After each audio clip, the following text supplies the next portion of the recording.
with this kind of a crowd and this kind of a heat. Yes,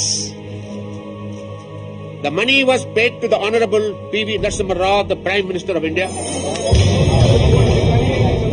People don't give human names to a scam, but if a human name is to be given to this scam, it is not a Harshad Mehta scam, it is a P.V. Narasimha Rao scam with this kind of a crowd and this kind of a heat.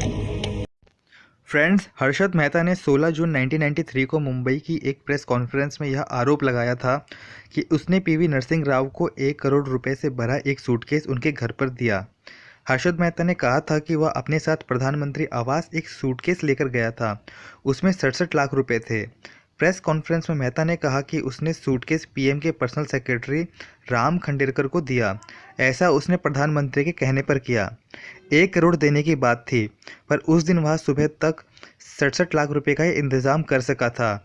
दूसरे दिन बाकी की रकम प्रधानमंत्री आवास पहुंचा दी थी। हर्षद मेहता के वकील जेठमलानी से जब प्रेस ने पूछा कि क्या हर्षद मेहता प्रधानमंत्री को ब्लैकमेल कर रहा है, इस सवाल पर जेठमलानी ने कहा कि सवाल यह है कि वह ऐसा भला क्यों करेगा।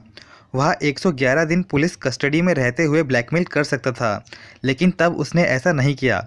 जेठमलानी से जब पूछा गया कि क्या वह हर्षद मेहता की कही बात को साबित कर सकते हैं, तो उन्होंने कहा कि उनके पास इतने सबूत हैं कि वह अग्नि परीक्षा से भी बखूबी गुजर सकते हैं और ज़रूरत पड़ने पर वह प्रमाणों को पेश कर देंगे।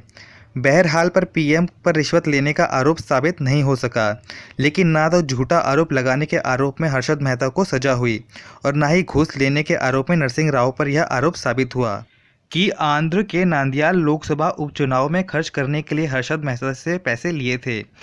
दरअसल 1991 में जब नरसिंह राव पीएम बने थे तो संसद के किसी भी सदन के सदस्य नहीं थे। बाद में वे नांदयाल से जीत कर आए, तब लोकसभा कांग्रेस को पूर्ण बहुमत हासिल नहीं था।